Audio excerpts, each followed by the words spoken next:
Programme मध्य मुकाबले में खुशामदीद। मैं हूं रबिया एहसन और मेरे साथ मौजूद है रऊफ क्लासरा। और आज के प्रोग्राम में जिन टॉपिक्स में बात करेंगे उसमें सबसे पहले ऐवान बाला की बेतौकीरी। सेनेटर सलीम मांडीवाला फट पड़े, चेयरमैन सेनेट की मुद्दत में तोसी की मुखालफत कर दी। 6 सालों में ऐवान में क्या क्या हुआ, बड़े इंकशाफात, कई राजों से पर्दे हटा दिए। रिटायर होने वाले सेनेटर्स की अलविदाई जज्बाती तकारीर, किसने क्या कहा, इसके ऊपर बात करेंगे। इसके अलावा बात करेंगे इस्तीफे से जान न छूटी, सुप्रीम कोर्ट जजेस का भी एहतसाब शुरू।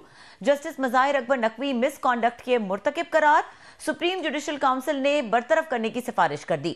जस्टिस नकवी पर क्या क्या इल्जाम थे और उनके इस्तीफे की वजूहात क्या थी, इसके ऊपर बात करेंगे। इसके अलावा बात करेंगे इक्तदार मिलते ही नवाज शरीफ के दोनों साहिबजादे पाकिस्तान की तरफ उड़ान भरने को तैयार। नैब रेफरेंसेज में हसन और हुसैन के दायमी वारंट गिरफ्तारी मुअत्तल। 7 साल तक इश्तहारी रहने वाले हसन हुसैन की वतन वापसी में हायल रुकावटें हटा दी गईं। इसके अलावा बात करेंगे मखसूस नशिस्तों पर मुंतखब अराकीन से हलफ ना लेने के हुक्म इम्तना में 13 मार्च तक तोसी। सेनेट और सदारती इंतखाब में रुकावट पैदा होने का खदशा, अगली समात पर अटॉर्नी जनरल तलब। ये तमाम मौजूआत हैं जो आज के प्रोग्राम में हम शामिल करेंगे। और हमारे साथ मौजूद हैं सेनेटर सलीम मांडीवाला साहब, चेयरमैन खजाना कमेटी सेनेट हैं, उनको वेलकम करेंगे। अस्सलाम वालेकुम सलीम मांडीवाला साहब। हमारे साथ मौजूद है सलीम मांडीवाला साहब। अच्छा, लाइन ड्रॉप हुई है। क्लास साहब हमारे साथ मौजूद है और ही इज वेरी रेलेवेंट, क्योंकि आज इनकी भी एक बड़ी जबरदस्त तकरीर थी जिसमें उन्होंने काफी तजावीज दी, इंकशाफात किए, शिकवे शिकायतें की और एक बड़ी इंपॉर्टेंट इन्होंने बात की, उसका थोड़ा सा कॉन्टेक्स्ट पूछने वाला है। तो ओवरऑल क्या किस तरह की तकरीर थी तमाम सेनेटर्स की और खास तौर पे सलीम मांडीवाला साहब की? क्योंकि ये सेनेट बिल्कुल ख़त्म हो रहा है, इसकी टेन्योर ख़त्म होने वाली है। नए सेनेटर जो है 50%, क्योंकि हर 3 साल बाद जो है तो 50% रिटायर हो जाते हैं, उनकी जगह पे नए लोग जो हैं वो आ जाते हैं, इलेक्ट होते हैं। सो अगर होता ये है कि हर 3 साल बाद जब वो ये सेनेटर जाने लगते हैं तो वो अलविदा स्पीचेस करते हैं हाउस के अंदर। चेयरमैन साहब भी मतलब हर 3 साल बाद ये उनको सेलेक्ट किया जाता है। अगरचे इस वक्त और बहुत सारे इस वक्त नेशनल सीन पे इश्यूज़ हैं जो नज़र आ रहे हैं, लेकिन जो सेनेट में हम देख रहे हैं जो आज उन्होंने बातें की हैं सलीम मांडीवाला साहब ने, सो और जिससे ये लग रहा है कि शायद कोई जो मसला जो था वो उनका चेयरमैन सेनेट का, उनका एक्सटेंशन का मसला है कि वो ये चाहते हैं कि एक्सटेंशन की जाए, जब तक कोई नए चेयरमैन वो नहीं आते तो उनको उस पर कंटिन्यू करना चाहिए। तो लगता है ये है कि सलीम मांडीवाला साहब हूँ या इनके सेनेट के बाकी दीगर लोग जो हैं, स्पेशली पीपल्स पार्टी, वो इस फेवर में नहीं है और वो अपोज कर रहे हैं कि नहीं जनाब आप इनको वो ना दें, इनको एक्सटेंशन ना दें।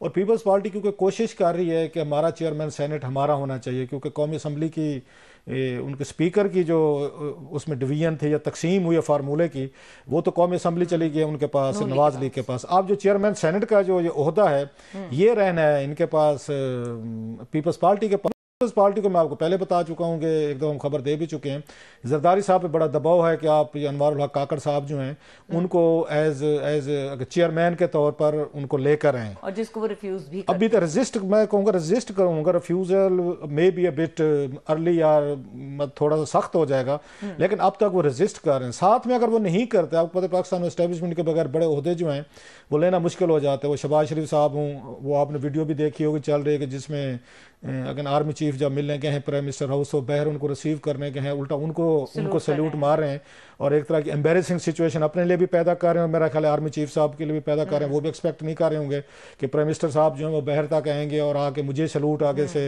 मारेंगे। ये उनके लिए भी अगेन आई मस्ट है कि एक गैर मुतवक्की चीज़ होगी और एम्बेरसिंग एज वेल होगी कि आपका जो बास जो है ऑकवर्ड। अब ये चीज़ें थोड़ी सियासतदान फिर कहते हैं हम पे तनकीद होती है और हमारा वोट को इज्जत दो या हमें या लोग हमारी आगे इज्जत नहीं करते, रिस्पेक्ट नहीं करते, तो रिस्पेक्ट थोड़ी सी आपको खुद करानी पड़ती है, अपने ओहदे की करनी पड़ती है। सम टाइम आपका मिजाज जो भी हो, आप जो लेकिन उसका ओहदा है इस प्राइम मिनिस्टर ऑफ पाकिस्तान का जो ऑफिस है, अब उसकी थोड़ी सी कदर और उसकी मंजिल जो है ना वो रखी जाती है। जो मेरे ख्याल शहबाज शरीफ साहब इन चीज़ों पर खैर बिलीव नहीं करते, इक़्तिदार लेना उनके लिए प्रायोरिटी होता है, वो बाकी खैर अपनी जगह पे। So same goes for other positions. अगली बारी सदर पाकिस्तान की है, अब जरदारी साहब ने सदर के इलेक्शन के लिए उन्होंने अपना अप्लाई किया हुआ है। अब अगर वो चेयरमैन सेनेट के लिए नहीं मानते ये एस्टेब्लिशमेंट की, तो फिर आपको वहाँ बंदे भी आपके भी गायब हो सकते हैं, जैसे इमरान खान साहब के तहरीक एतमाद के वक्त बंदे गायब हो गए थे, MQM भी इधर उधर हो सकती है, कोई आपको बलूचिस्तान असम्बली से भी वोट नहीं पड़ेंगे, कोई हो सकता है कोई और लोग भी वोट ना डालें। सो जरदारी साहब इन्हें एक टाइट पोजीशन में है कि सेनेट चेयरमैनशिप अगर उन्हें अपनी रखनी है तो फिर सदारत उनकी थोड़ी सी रिस्की हो जाएगी, जो क्योंकि मुकाबला बड़ा टाइट होगा। आप जहन में रखें कि बहुत बड़ा फ़र्क नहीं है नंबर्स में, अगर थोड़ा सा आगे पीछे चीज़ें हुई कि बहुत बड़ी कोई आपको चेंज नजर नहीं आ रही। PTI के पास हमारे साथ मौजूद है सलीम मांडीवाला साहब, उनको वेलकम करेंगे। अस्सलाम वालेकुम सलीम मांडीवाला साहब। जी जनाब। सर बहुत शुक्रिया, आपने हमें वक्त दिया। और आज बड़ा इम्पोर्टेंट डे था, सेनेट इजलास हुआ और उसमें बहुत सारी तकरीरें हुई। जो रिटायर होने वाले सेनेटर्स हैं उनकी बहुत सारी बातें, उन्होंने अपने ख्यालात का इजहार किया। आपने भी एक बड़ी पावरफुल स्पीच की जिसमें आपने कुछ तजावीज़ दी, कुछ इंकशाफात किए जो पिछले 6 सालों में होता रहा, कुछ आपने शिकवे शिकायतें भी थी। ओवरऑल ये जो आपकी स्पीच थी, इसका कॉन्टेक्स्ट क्या था और इसका क्रक्स क्या था, अगर उस पर ज़रा रोशनी डालें। इसका कॉन्टेक्स्ट सिर्फ ये था कि senate is a house of federation. the whole federation is represented equally in the Senate of Pakistan, और हम जो है वो सबको रिप्रेजेंट करते हैं, सारे प्रोविंसेस को। और जितनी कॉन्स्टिट्यूशनल एक्टिविटी होती है, जितनी लेजिस्लेशन होती है, सब सेनेट में होती है। और उसमें जो अनकॉन्स्टिट्यूशनल काम हुआ है लास्ट 6 साल में, ऐसी ऐसी चीजें हुई हैं जिससे आदमी ये फील करता है कि ये house of federation is crumbling. और मैं ये समझता हूं कि जो वकार था सेनेट का, जो रिस्पेक्ट थी, जो एक स्टेचर था, उसको बहुत बड़ी ठेस पहुंची। जी सलीम मांडीवाला साहब। तो मेरा मकसद सिर्फ एक्सप्लेन करने का ये था कि जो चीजें अनकॉन्स्टिट्यूशनल हुई हैं सेनेट में, वो नहीं होनी चाहिए, और उसने बहुत बड़ा नुकसान पहुंचाया है सेनेट ऑफ पाकिस्तान को और हमारे लेजिस्लेचर्स को। ठीक है सलीम मांडीवाला साहब, आपने चेयरमैन सेनेट की एक्सटेंशन की भी मुखालफत की है, क्या लॉजिक है आपके पास, क्यों नहीं होनी चाहिए? जी, मैं आपको एक लॉजिक पहले तो बता दूं कि सेनेट रूल्स में और कॉन्स्टिट्यूशन में इसकी कोई गुंजाइश नहीं। There is no extension. आपका 6 साल का टर्म होता है, 6 साल के टर्म पे आप खत्म हो जाते हैं, और उसके बाद वो सिर्फ एक्सटेंड हो सकती है विद अ न्यू इलेक्शन। उसके अलावा कोई गुंजाइश नहीं है कॉन्स्टिट्यूशन में। अब आप फिर वही जो मैं अभी आपको बात बता रहा था, कॉन्स्टिट्यूशनल वायलेशन, फिर हम एक कॉन्स्टिट्यूशनल वायलेशन की तरफ जा रहे हैं दोबारा। फिर हम एक ऐसी चीज करने जा रहे हैं जो अगेंस्ट द कॉन्स्टिट्यूशन है, ऐसी रूल बनाने जा रहे हैं जो कॉन्स्टिट्यूशन इजाजत ही नहीं देता। तो मैं इसीलिए मुखालिफत करता हूं। मेरी कोई इंडिविजुअल के खिलाफ कोई मुखालिफत नहीं है। मैं कहता हूं आप ऐसे काम ना करें जो आप नजर आए कि ये एक पर्सनल बेनिफिट किसी को दिया जा रहा है, ये पर्सनली किसी को अकोमोडेट किया जा रहा है। अच्छा सर, ये बहुत शुक्रिया आपका मांडीवाला साहब, आपने सर हमें ज्वाइन किया। ये एक्सटेंशन की थोड़ी सी समझ नहीं आ रही कि ये कोई अगले चेयरमैन की अगेन उनके इलेक्शन तक की उसके एक्सटेंशन की बात हो रही है या 3 साल एक्सटेंशन की बात हो रही है? ये थोड़ा सा एक्सप्लेन करेंगे, कितने टेन्योर के इलेक्शन की बात हो रही है? ये जो अभी प्रेजेंट चेयरमैन थे संजरानी साहब, उन्होंने रिक्वेस्ट की पार्टियों को कि जी मुझे यहाँ रखा जाए जब तक के नया चेयरमैन नहीं आता जी। अब देखें, नेशनल असेंबली का इशू डिफरेंट है। नेशनल असेंबली का इशू ये है कि वो हाउस रिटायर हो जाता है पूरा का पूरा जी। सेनेट को जिस तरह से स्ट्रक्चर किया गया है, सेनेट कभी भी रिटायर नहीं होती। सेनेट हर वक्त, आधी सेनेट हर वक्त मौजूद होती है और आधी सेनेट सिर्फ रिटायर होती है, ताकि कोई अगर ऐसा मौका आ जाए तो कम से कम आधी सेनेट मौजूद हो। तो सेनेट को कंप्लीटली डिफरेंट स्ट्रक्चर दिया गया है नेशनल असेंबली के मुकाबले। अरे सर, आपका क्या ख्याल है? जस्ट मैं अपनी उसके लिए पूछ रहा हूँ अंडरस्टैंडिंग के लिए कि संजरानी साहब 6 साल वो रहे हैं सर, वो चेयरमैन रहे हैं, बल्कि लाने वाले, अगर मैं गलत नहीं कह रहा। लाइन ड्रॉप हो गई है मांडीवाला साहब की। अच्छा, ये दोबारा थोड़ी सी कोशिश कीजिए। एक सवाल मेरे जहन में आ रहा था जो मैं उनसे पूछना चाह रहा था कि संजरानी साहब जो है 6 साल वो चेयरमैन सेनेट रहे हैं, और उनको मजे की बात जो है, उनको लाने वाले जो हैं ये पीपल्स पार्टी वाले ही थे। बल्कि मुमकिन है, मैं अभी पूछ भी लेंगे, सलीम मांडीवाला साहब ने भी उनके हक में वोट डालो, बल्कि मांडीवाला साहब जो है डिप्टी चेयरमैन थे उनके साथ, वो चेयरमैन थे, और एक बहुत बड़ी उन्होंने उस वक्त नवाज शरीफ साहब जो है साथ मौजूद। जी जी, मैं चले सॉरी सर, वो लाइन ड्रॉप हो गई थी जी जी सर। मुझे अगर ठीक याद पड़ता है तो अगर 6 साल पहले इनको जो ना चेयरमैन लगाया गया था संजरानी साहब को, ये तो सर आपने और आपकी पार्टी ने, जरदारी साहब ने लगाया था सर, आप लोगों ने उनको चेयरमैन बनवाया था, आपने भी वोट डाला होगा, बल्कि आप डिप्टी चेयरमैन सेनेट भी थे उनके साथ सर। देन कहाँ से कोई ऐसे इख्तलाफात अब पैदा हो गए हैं कि 1 महीने की एक्सटेंशन उनको नहीं दी जा सकती? 6 साल के लिए आपने उनको चेयरमैन सेनेट सर एक्सेप्ट किया, why not 1 month more? Klasra साहब देखें, मैं आज सेनेट का मेंबर नहीं हूं, फॉर एग्जाम्पल। जी सर। मैं सेनेट में कैसे एक्सटेंशन ले सकता हूं? आप समझ नहीं रहे। Okay. I am not a member any more of the house. ये कब, मैं किस चीज की एक्सटेंशन ले रहा हूं? ये किस डेट से? 8 से खत्म हुई है सर, 8 मार्च को खत्म हुई है सेनेट सर। ये 11 को खत्म होगी। अच्छा, 3 दिन मगर बाद। इनका एक और भी मसला है जी। ये बलूचिस्तान से इलेक्शन लड़े हैं, 11 मेंबर्स हमारे इलेक्शन लड़के डिफरेंट असेंबलीज में चले गए। ये एक वाहिद मेंबर हैं जो आज तक सेनेट में बैठे हुए हैं।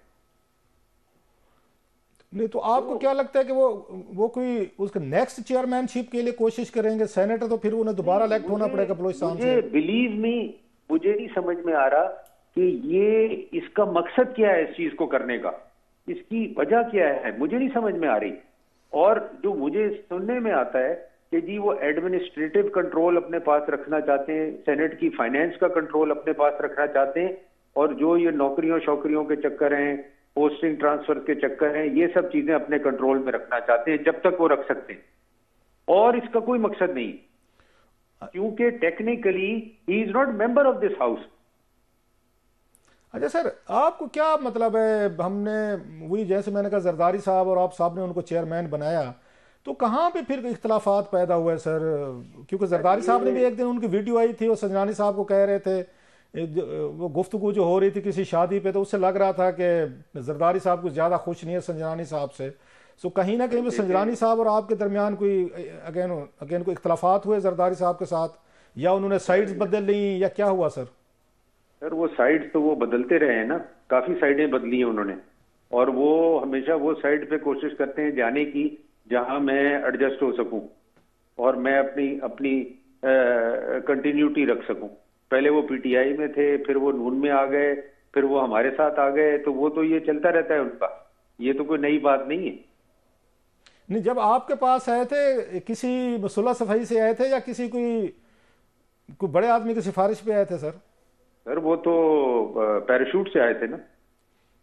अच्छा सर जी, इस वक्त जो असल चीज रेस होने वाली, ये तो अपनी जगह पे चेयरमैन सेनेट के लिए कुछ मतलब खबरें थी, कोई मैंने भी कोई थोड़ी सी पता चला था कहीं से, कोई अपने मुझे जराए से, कि शायद पिंडी वाले जो हमारे भाई हैं वो अनवारुल हक काकड़ साहब को चाहते हैं कि चेयरमैन सेनेट उनको बनाया जाए, वो भी इस दौड़ में शामिल हैं।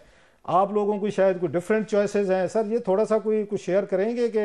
सर ये इस पे क्लैरिटी आ जाएगी जैसे सदर साहब ऑफिस ले लेंगे ना, इन चीजों पे क्लैरिटी आ जाएगी। इस वक्त actually we are all busy in the president election और ये मसला चल रहा है। अच्छा, ये गिलानी साहब जी सर, सॉरी सर, जी जी हाँ जी, तो मैं इस वक्त जो फोकस है ना सिर्फ उस पे है, उसके बाद इन चीजों को एड्रेस किया जाएगा। अच्छा, ये यूसुफ गिलानी साहब का सुन रहे थे कि आपके वो जो है चेयरमैन सेनेट होंगे, और लास्ट टाइम भी वो मुश्किल से बनते रह गए थे, 7 वोट जो थे, तो उनके साथ वही तो अनकॉन्स्टिट्यूशनल एक्टिविटी हुई ना। 7 वोट उनके जो सही वोट थे वो रिजेक्ट किए गए और संजरानी साहब को दोबारा चेयरमैन सेनेट बनाया गया। वही तो मैंने आज जिक्र किया अपनी स्पीच में। वो सर बाद लोग तो कहते हैं जरदारी साहब को उस वक्त शायद जनरल फैज साहब ने कोई दबाव डाला था, तो जानबूझ के ये 7-8 वोट खराब करा दिए गए थे कि चलें कि जनरल फैज साहब नाराज ना हो, वो खुश रहें। सो उस वक्त तो समझा गया था, सारी अंडरस्टैंडिंग थी सर। मुझे इसका इल्म नहीं है जी सर, ये ऐसी बात थी, मगर ये जरूर मुझे इल्म है कि वो 7 वोट गलत रिजेक्ट किए गए थे और उनको दोबारा संजरानी साहब को चेयरमैन बनाया गया था। अच्छा सर, ये गिलानी साहब ने कैसे सेनेट छोड़ के वो कौमी असेंबली में चले गए सर? अब दोबारा पता चला सर वो एक्चुअली वो इलेक्शन लड़ना चाहते थे, तो इलेक्शन उन्होंने लड़ा, वो जीत गए।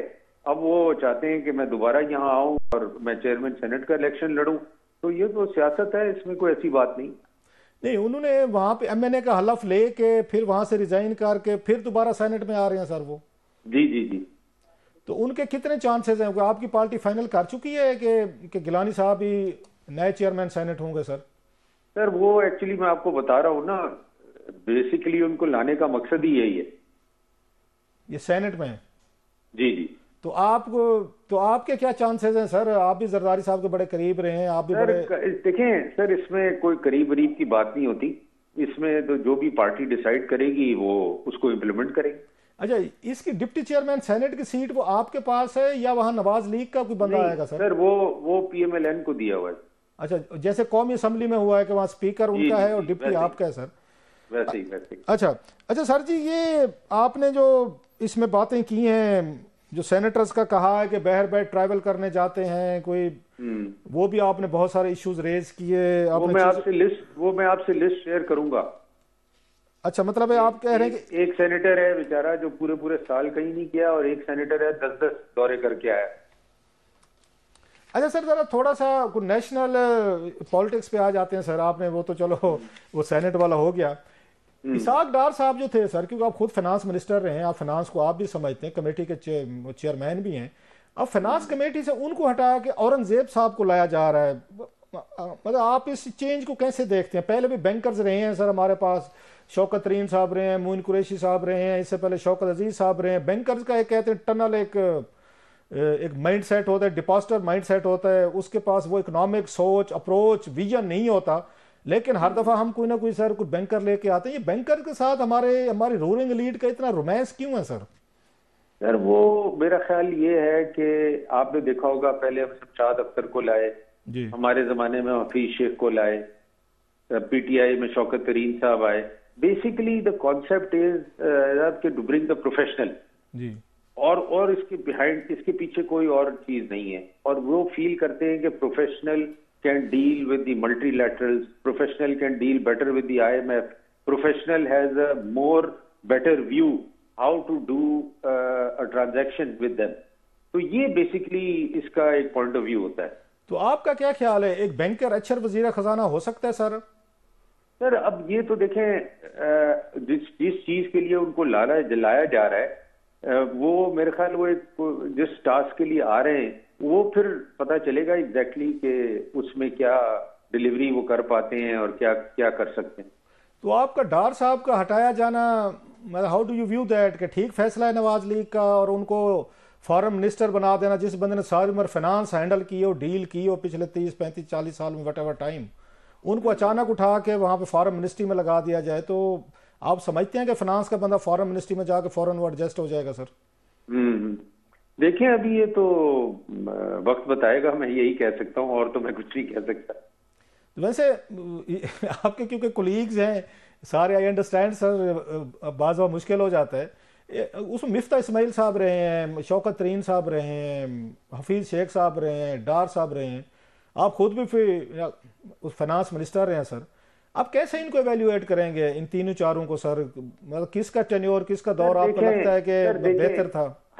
हर आदमी की अपनी कैपेसिटी है जी सर। तो ये कहना कि कौन किससे अच्छा था, कौन किससे, और वो वक्त क्या था, उस वक्त हालात क्या थे, देखिए ये चीजें बड़ी मैटर करती हैं जी, कि उस वक्त क्या कंडीशंस थी, पाकिस्तान की सिचुएशन क्या थी, जब वो अपना मिफ्ता इस्माइल आए तो क्या पोजीशन थी, जब शौकत तरीन आए तो क्या पोजीशन थी, तो जब हम थे उस वक्त क्या पोजीशन थी। तो ये तो डिपेंड करता है सर किस सिचुएशन में आप आते हैं, आपके सामने क्या चैलेंजेस हैं और आप उनको कैसे टैकल करते हैं। ये बड़ा कॉम्प्लिकेटेड इशू है। अच्छा सर, लास्टली आपने आज बात की तकरीर में कि कोई 65 के करीब सेनेटर जो थे एक तहरीक, मतलब अगर तहरीक अगेन वो अदम एतमाद में खड़े हुए थे, 14 उनमें से गायब हो गए थे सर। ये किस ये टेन्योर की दौर की बात है, और 14 कौन लोग थे सर? ये सर जब नो कॉन्फिडेंस हुआ था संजरानी साहब के खिलाफ, आपको याद नहीं है? याद है सर। सारी दुनिया ने, सारे इंटरनेशनल चैनल्स ने उसको उठाया था। ये 3 साल पुरानी बात है, यू नो। तो ये तो इतनी बड़ी स्टोरी थी दुनिया की कि आप सोच नहीं सकते। अच्छा sir, senate was once a very powerful एक इदारा था। बड़े बड़े लोग सेनेटर्स यहाँ पे हैं। यूजली तौर पर देखा जाता है कि इंतहाई जो काउंसिल ऑफ एल्डर्स जो है, टेक्नोक्रेट्स, ज़्यादा जो पढ़े लिखे, ज़्यादा समझदार लोग जो डायरेक्टली इलेक्ट नहीं हो सकते, उनको सेनेट में लाया जाता है। अब देख नहीं रहे कि बड़े अरसे से मैं भी फॉलो कर रहा हूँ, सेनेट का जो म्यार था, जो इसकी क्लास थी, नो ऑफेंसेस टू एनीवन, बहुत सारे अच्छे लोग भी हैं, वो कंप्रोमाइज्ड हुआ है। अब लोगों ने पार्टीज भी जब सेनेटर्स के लिए इलेक्ट करना चाहती हैं, टिकट देती हैं, वो वफादारी या जाती यारी दोस्ती और फायदा नुकसान देखते हैं, वो टेक्नोक्रेट्स कबलियत तो नहीं देखते। Do you agree with that assessment? का सेनेट का इस वजह से पिछले कुछ अरसे में म्यार कम हुआ है? आपका असेसमेंट बिल्कुल सही है, बिल्कुल आपका असेसमेंट 100% सही है। और आज मैंने यही बात की है कि सेनेट का म्यार इतना गिर गया है कि अब इसको वापस लाना भी एक बहुत बड़ा अपहिल टास्क है। अच्छा, ये पहले कभी नहीं सुनते थे कि सेनेट की सीटें बिकें, पैसे दिए जाएं। अब तो ओपनली बात होती है, फलान इतने करोड़ पार्टी को दिए, फलान लोगों को दिए। बिल्कुल। तो आप समझते हैं कि पार्टी लीडर्स जो हैं वो भी किसी हद तक जिम्मेदार हैं कि जो इस तरह की? सर देखें, इस बाइंग सेलिंग में पार्टी लीडर्स इन्वॉल्व नहीं है। ये ज्यादा कहाँ होता है? ये होता है बलूचिस्तान में और ये होता है केपीके में। पंजाब में जो पार्टी के सेनेटर्स हैं ना, उनमें कोई लेन देन नहीं होती। ये सारे वो लोग हैं जो के सेनेट में आना चाहते हैं किसी ना किसी तरीके से, वहां ये लेन देन का सारा काम चलता है और उस वजह से ये बदनामी हमें फेस करनी पड़ती। और ये पार्टीज में कुछ नहीं होता जी। और ये भी सुनने में आता है बहुत सारे जो चेयरमैन हैं, सारे नहीं, of course again I would say there are wonderful people as well senators, तो मोस्टली उस कंट्रैक्टर्स हैं, बिजनेसमैन हैं, और वही भी कमेटीज लेते हैं जहाँ पे उनके कोई ठेके हैं या उनके साथ कोई लैंड देन है, ये सारी चीजें चलती हैं सर, वहीं बैठते हैं। उनकी कोशिश यही होती है, जरूरी नहीं है कि उनको वो मिले या ना मिले, बट कोशिश उनकी यही होती है। ये आप सही कह रहे हैं। Right sir ji, thank you very much, बहुत शुक्रिया सर। बहुत शुक्रिया। सलीम मांडीवाला साहब हमारे साथ मौजूद थे और यहाँ पे वक्त हुआ है ब्रेक का। ब्रेक के बाद हमारे साथ सीनियर रिपोर्टर मौजूद होंगे कंबर जैदी, उनसे बात करेंगे जो सुप्रीम जुडिशल काउंसिल ने एक बड़ी सिफारिश की है जिसमें मुस्ताफी सुप्रीम कोर्ट के जो जज हैं उनको बरतरफ करने की सिफारिश की गई है। इसके ऊपर बात करेंगे और डिटेल्स क्या है वो जानेंगे। कंबर जैदी से हमारे साथ रहिए।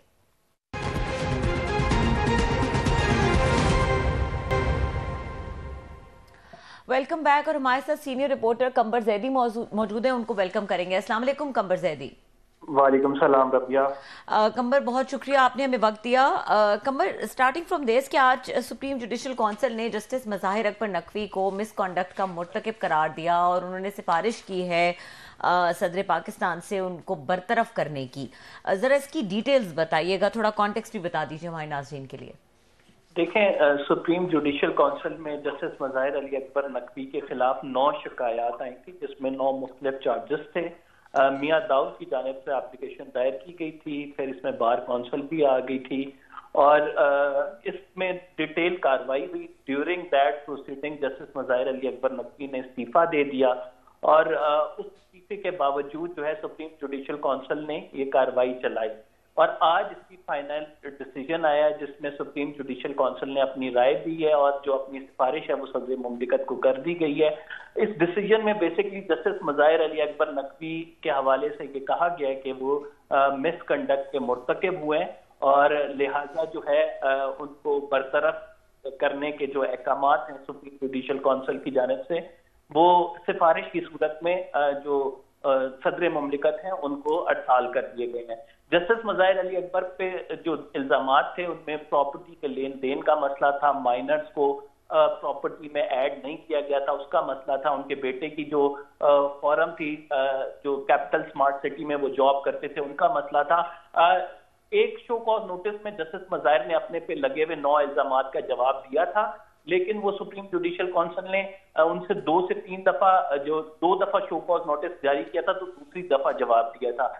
इसके बाद फिर जस्टिस मज़ाहिर अली अकबर नकवी का इस्तीफा आ गया, लेकिन सुप्रीम जुडिशल काउंसिल की कार्रवाई चलती रही। उनको सुप्रीम जुडिशल काउंसिल ने जो गवाहान हैं उनको तलब किया था, उनका क्रॉस एग्जामिन का मौका जस्टिस मज़ाहिर को दिया गया। उन्हें कहा गया कि आप इन गवाहों को क्रॉस एग्जामिन करें, लेकिन जो ख्वाजा हारिस साहब हैं उनका जो लाइसेंस है वो उनकी जानिब से वापस जो वकालतनामा है वो उनकी जानिब से जस्टिस मज़ाहिर ने वापस ले लिया था जो उनको रिप्रेजेंट कर रहे थे, क्योंकि जस्टिस मज़ाहिर नहीं चाहते थे कि वो इस केस में अपने आप को रिप्रेजेंट करें, फिर उन्होंने सुप्रीम जुडिशियल काउंसिल को एक खत लिखा था जिसमें उन्होंने कहा था कि मैं इस कार्रवाई का मजीद हिस्सा नहीं बनना चाहता, मैं ऑलरेडी रिटायर हो चुका हूं और सदर मुमलिकत ने मेरा इस्तीफा कबूल कर लिया है। लेकिन इसके बावजूद एक हर्डल भी इस तमाम मामले में आ रही थी और वो सुप्रीम कोर्ट की अपनी जजमेंट थी जो कि जस्टिस मुनीब अख्तर और जस्टिस इजाजुल एहसन की जानिब से लिखी गई थी और उस जजमेंट के मुताबिक साबिक जज के हवाले से कार्रवाई नहीं की जा सकती थी।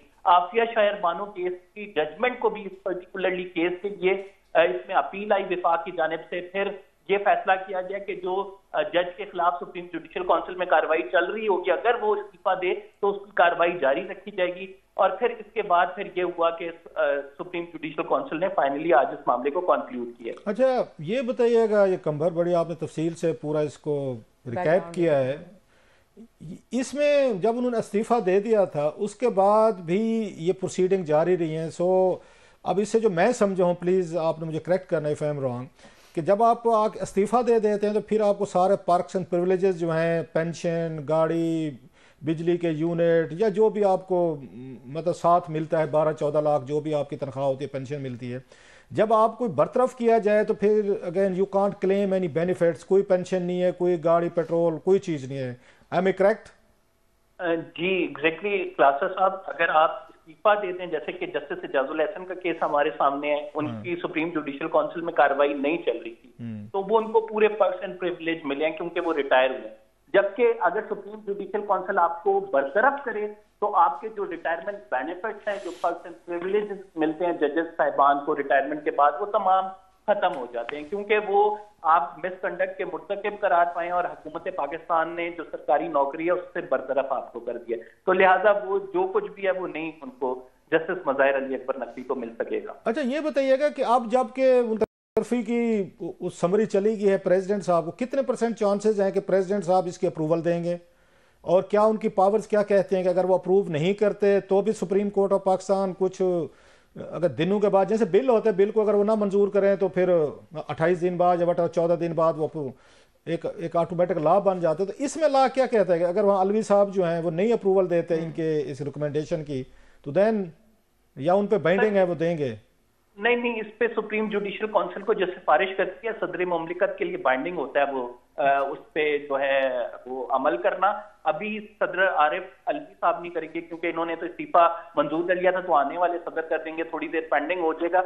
लेकिन ये जो सुप्रीम जुडिशियल काउंसिल की राय होती है कि बाइंडिंग होती है। अच्छा, ये बताइएगा आप इसके बाद, क्योंकि बहुत बड़ा मुझे याद है, बड़ा इसे एजिटेट किया गया था जब उन्होंने ये इस्तीफा दिया था, उन्होंने नकवी साहब ने, तो बहुत सारी आवाज़ें ये भी उठी थी जनाब कि आप पे इतने बड़े सीरियस इल्ज़ामात लग जाए, किसी भी जज पे लग जाए तो जज साहब आराम से वो सारे उस पर इस्तीफा दे के घर चला जाए, उनसे नो क्वेश्चन आस्क्ड। तो जिसके बाद ये फैसला हुआ था कि नहीं प्रोसीडिंग जारी रहेंगी। तो अब क्या, जब इनकी बरतरफी का उन्होंने फैसला कर दिया है तो उनके खिलाफ क्रिमिनल प्रोसीडिंग भी हो सकती हैं इन्हीं एलिगेशंस पे, जिन एलिगेशन पे उन्होंने पहले इस्तीफा दिया और अब उनकी बरतरफी हुई कि या इट्स ऑल ओवर, बस ये ख़त्म हो गया?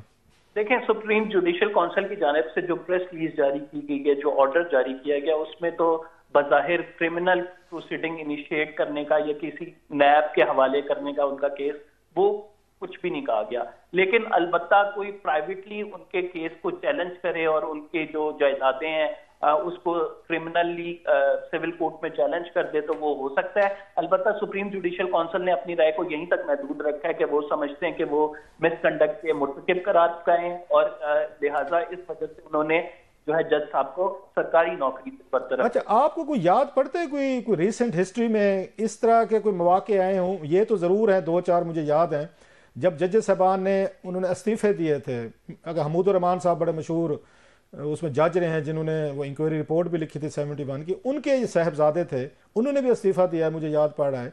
और भी 2-4 कोई उसमें उन्होंने इजाजुल एहसन साहब ने दिए, बाकी भी कुछ लोग थे।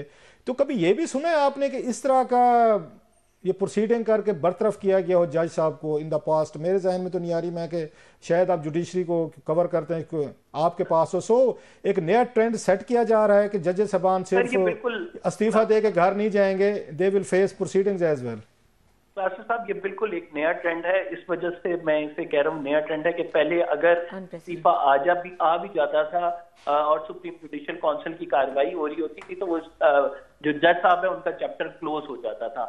लेकिन अब जो आफिया शहर बानो केस हुआ था, इस केस में विफाक की जो अपील आई वो बेसिकली अपील ही ये थी कि एक जज साहब जैसे जस्टिस साकिब निसार की बात करें, उन्होंने 2019 में या 18 में गालिबन उनके खिलाफ जो रेफरेंस आया था उन पर कार्रवाई नहीं हुई क्योंकि वो खुद चीफ जस्टिस ऑफ पाकिस्तान थे।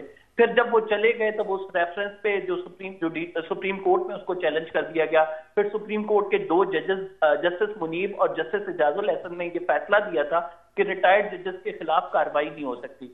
अब जब जस्टिस मुजाहिर अली अकबर नकवी का मामला था कि इन्होंने ड्यूरिंग एसजेसी प्रोसीडिंग, जो सुप्रीम जुडिशियल काउंसिल की प्रोसीडिंग के दौरान इस्तीफा दिया, तो ये इशू उठा कि क्या कोई जज जो है ऐसे ही चला जाएगा, उसके खिलाफ चाहे कितने ही संगीन इल्जामात हो या उसको मंतकी अंजाम तक पहुंचाया जाए। तो फिर ये केस जो है बाइंडिंग था, इसके लिए फिर विफाक ने कहा कि हम अपील करते हैं इस केस में, और उस केस में विफाक ने अपील की। पहले आफिया शहर बानो केस का फैसला हुआ और उस फैसले में यह कहा गया कि जो अगर जज साहब के सुप्रीम जुडिशियल काउंसिल की प्रोसीडिंग फेस कर रहे हैं, उनको शोकॉज नोटिस हुए हुए हैं, तो वो प्रोसीडिंग के दौरान इस्तीफा जो देंगे वो काबिल कबूल नहीं है। अच्छा, ये बताइएगा कंबर, तो वो काबिल कबूल होगा। ये बताइएगा क्या ये बेंच में जो हम देख रहे हैं पिछले कई बरसों से, स्पेशली आफ्टर इफ्तिखार चौधरी साहब की डिपार्चर के बाद, 1-2 और भी थे जहाँ पे नहीं था, तो जुडिशरी हमारी बड़ी डिवाइडेड रही है, आपस में रेवलरीज भी रही हैं, एक दूसरे के खिलाफ लेटर्स भी लिखे गए, प्रोसीडिंग्स भी हुई। तो क्या ये उसका भी नतीजा हो सकता है? काजी फैज ईसा साहब के खिलाफ उस वक्त आसिफ सईद खोसा साहब जो हैं उनका एक बेंच एक्टिव था, कुछ मतलब ये माजी में उनके खिलाफ भी प्रोसीडिंग हुई, काजी साहब ने भी पूरे का पूरा ट्रायल फेस किया अपने इन्हीं फेलो जजेस से। तो अब आपको लग रहा है कि उसी तरह का जो 2 मेन जजेस थे उसमें ये होगा मज़हर नकवी साहब और इजाजुल एहसन साहब, उन दोनों को जाना पड़ा है और नई प्रेसिडेंट हो रहे। डू यू मत थिंक के जो माजी में जो कुछ होता रहा है, डिवीजन, लॉबिंग, ये उसके भी नतायज निकल रहे हैं कि नई प्रेसिडेंट, अगरचे मैं समझता हूँ these are nice, these are good, ये नहीं होना चाहिए कि किसी जज साहब पे संगीन इल्जाम इस्तीफा दे और घर चले जाएं क्योंकि जनाब के उनके खिलाफ कार्रवाई नहीं हो सकती, अगरचे दैट्स ए गुड वन। तो लेकिन आप इसको कैसे देखते हैं कि इसका एक बैकग्राउंड है जो मैंने आपसे शेयर किया है कि उस बैकग्राउंड का असर है? आपने मुझे 2 मिनट दीजिएगा, मैंने इसका आंसर देना है। ये बड़ा आपने बड़ा पर्टिनेंट क्वेश्चन रेज किया है क्योंकि ये सुप्रीम कोर्ट की अंदर की अंदरूनी पॉलिटिक्स जो है, जुडिशियल पॉलिटिक्स जिसे हम कहते हैं, उसका ये एक शाखाना भी हम इसे कह सकते हैं। क्योंकि ये बेसिकली हमें ये देखना है कि ये केस शुरू कब हुआ था। जब जस्टिस मुजाहिर अली अकबर नकवी ने पंजाब में और खैबर पख्तूनख्वा में इंतखाबात के हवाले से खत लिखा था और उसके बाद फिर हमने देखा कि रेफरेंस भी आ गया। फिर उसके बाद अनप्रेसिडेंटेडली हमने ये भी देखा कि जो गवाहान हैं वो भी सारे तैयार हो गए, वो भी जस्टिस मुजाहिर अली अकबर नकवी के खिलाफ आए, उन्होंने गवाहियां दी। कोई नादरा का डायरेक्टर है तो कोई प्रॉपर्टी जिसे काफी साल पहले बेच के जस्टिस मुजाहिर मतलब उनका आपस में सौदा हो गया, उनको भी वापस लाया गया। तो ये तमाम ताने बाने अगर जोड़े तो हमें बड़ी क्लियर पिक्चर नजर आती है कि ये कार्रवाई क्यों की गई, किस तरह से की गई, कितनी जुडिशियल पॉलिटिक्स इसमें इन्वॉल्व थी, कितना कोई और एक्सटर्नल प्रेशर था। ठीक है, it needs to be seen in the proper context जो इसका था। बहुत शुक्रिया कंवर, आप हमें बहुत सारी इंपॉर्टेंट डिटेल्स बता रहे थे। यहाँ पे ब्रेक का वक्त हुआ है, ब्रेक के बाद डिस्कशन कंटिन्यू करेंगे, हमारे साथ रहिए। वेलकम बैक क्लास साहब, आपको एक कॉमेंट, ये जो तमाम तर डिटेल्स बता रहे थे कंवर, अब इसके बाद क्या होगा?